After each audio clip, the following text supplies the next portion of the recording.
নির্ধারিত ৯০ মিনিট অতিরিক্ত ৩০ মিনিট মোট ১২০ মিনিটেও গোলের দেখা পায়নি কোনো দল। শেষ পর্যন্ত টাই ব্রেকারের স্নায়ুচাপের লড়াইয়ে কলম্বিয়াকে ৪-৩ ব্যবধানে হারিয়ে বিশ্বকাপের কোয়ার্টার ফাইনালে জায়গা করে নিয়েছে সুইজারল্যান্ড। ১৯৫৪ সালের পর অর্থাৎ দীর্ঘ ৭২ বছর পর বিশ্বকাপের শেষ আটে উঠল ইউরোপের দেশটি।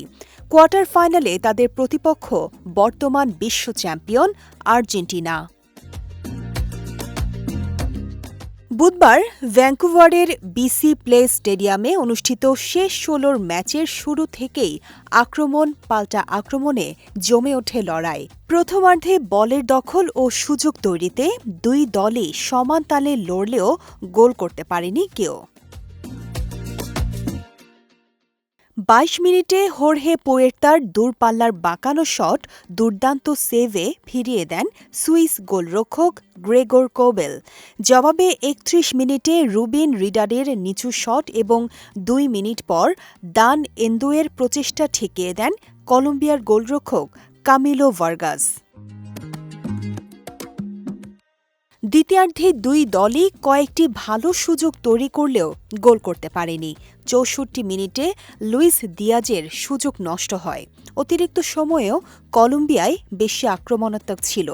৯৯ মিনিটে জন লুকুমের হেড ক্রসবারে লাগে, আর ১১৬ মিনিটে সুইস রক্ষণভাগের ভুলে যাওয়া সহজ সুযোগও কাজে লাগাতে পারেননি কাম্পাস।